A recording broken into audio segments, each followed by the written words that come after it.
Kalau nanya siapa al-jamaah itu, dia adalah Rasul dan sahabat.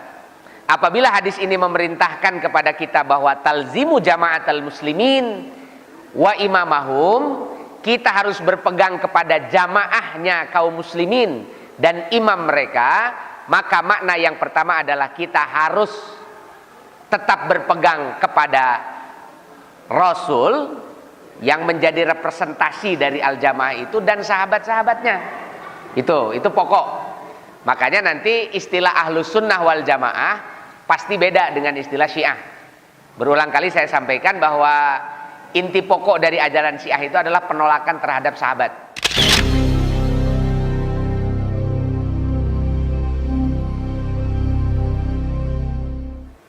Dia tidak menerima sahabat sebagai transmisi keilmuan dari Rasulullah SAW. Jadi dari Rasul itu dipotong, sahabat itu tidak ada, dan kemudian orang Syiah meyakini ilmunya Rasul itu datangnya kepada Ali. Sampai nanti ada lagunya, suka dinyanyikan sama Haddad Alwi dulu, itu terkenal sekali. Ana Madinatul Ilmi wa Aliyun babuha. Gitu. Ana ini aku, ini hadis palsu ya, nggak ada hadisnya. Rasul tidak pernah mengatakan itu. Ana Madinatul Ilmi wa Aliyun babuha itu adalah hadis palsu riwayat orang-orang Syiah untuk memberikan keyakinan dan kepercayaan bahwa ilmunya Rasul itu tidak diberikan kepada sahabat-sahabat, tapi diberikannya itu kepada Ali. Maka disebut Rasul itu Madinahnya ilmu atau kotanya ilmu, dan pintu dari kota itu adalah Ali. Sehingga dengan hadis ini orang Syiah ingin mengatakan, kalau ingin dapat ilmu yang benar dari Rasul harus lewat Ali. Ali dari siapa? Maksudnya lewat siapa lagi nanti? Lewat anak-anaknya, lewat Hasan, lewat Husain, terus sampai kalau menurut Syiah Imamiyah, menurut imam yang 12. Kalau menurut Ismailiyah, menurut imam yang 7. Karena Ismailiyah ini disebut juga aliran Syiah Sabaiyah. Dia aliran Syiah yang meyakini adanya 7 imam.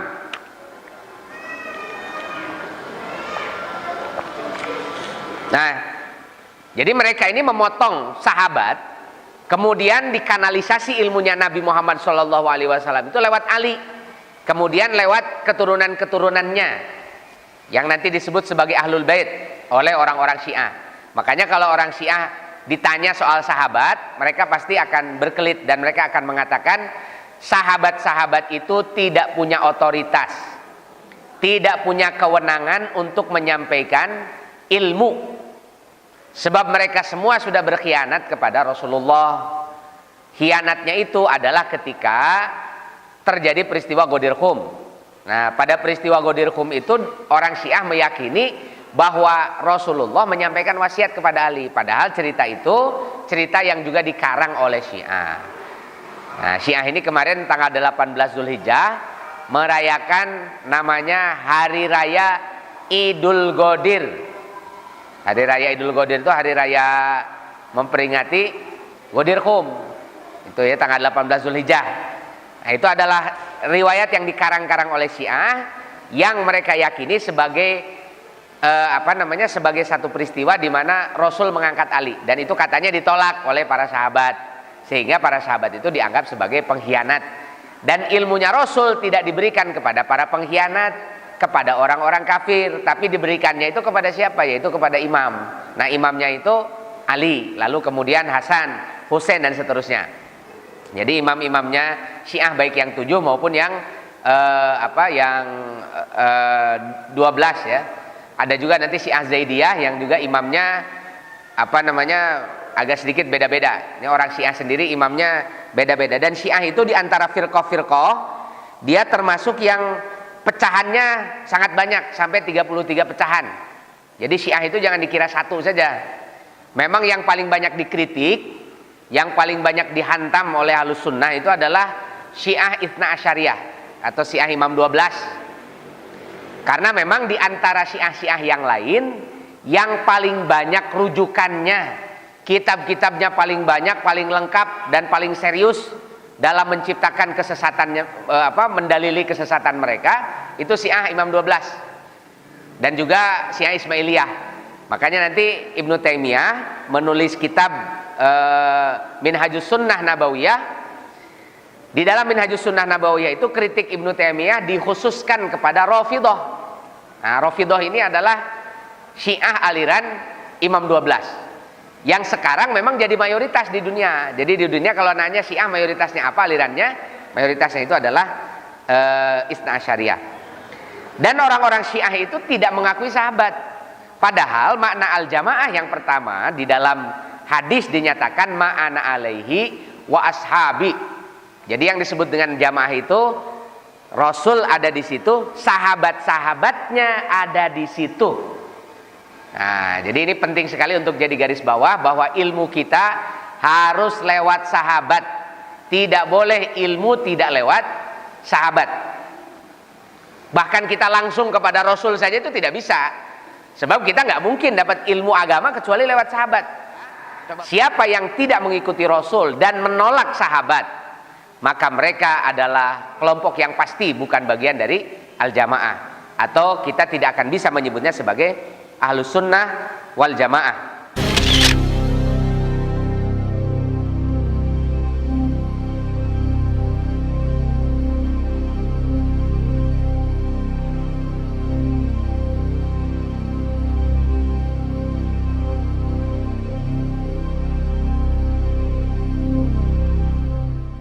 Bagaimana mereka menghancurkan kita?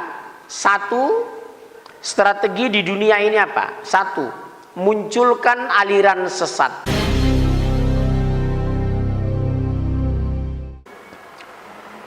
Betul ya? Apa itu bu sekarang? Syiah. Strategi mereka memecah belah apa? Munculkan aliran sesat di Indonesia. Lihat, Syiah. Negara tidak berdaya membubarkan di bawah tekanan Amerika.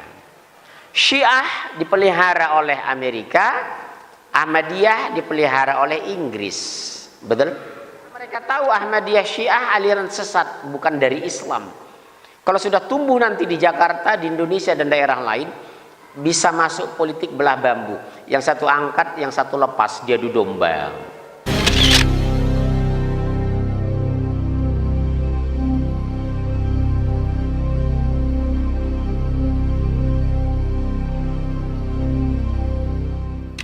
Telah difatwakan sesat oleh Majelis Ulama Indonesia. Bahkan ada bukunya yang diterbitkan oleh MUI. Dan hampir di seluruh negeri Islam telah dikeluarkan fatwa resmi kesesatannya. Dan pendiri NU Kiai Haji Hasyim Asy'ari juga telah memperingatkan dengan keras di dalam beberapa buku beliau, hati-hati dengan kelompok sesat ini, yaitu golongan Syiah ya. Termasuk ulama Indonesia yang paling keras menentang Syiah, Kiai Haji Hasyim Asy'ari ya, dalam fatwa-fatwa beliau. Karena kesesatannya sungguh luar biasa. Di antara kesesatan mereka di bulan ini, mereka merayakan pada tanggal 10 Muharram hari ratapan kematian. Kematian siapa yang dimaksudkan di sini? Kematian Al-Husain bin Ali bin Abi Thalib radhiyallahu anhuma. Sampai-sampai mereka menyiksa diri, menangis meraung-raung dan memukul-mukul diri mereka dengan senjata tajam. sampai-sampai berdarah-darah. Tidak ada ajaran Islam seperti ini. Menyiksa diri bahkan sangat terlarang di dalam Islam, sebagaimana akan kita sebutkan beberapa hadisnya. Jadi ini yang mereka lakukan, meratapi kematian Al-Husain, menangis sampai meraung-raung dan menyiksa diri, kemudian mengadakan pawai konvoi atau semacam upacara dan yang semisalnya. Iya. Tapi jemaah sekalian, menangisnya mereka di hari ini adalah air mata buaya. Kenapa? Karena merekalah sebenarnya pembunuh Al-Husain, walaupun tidak langsung.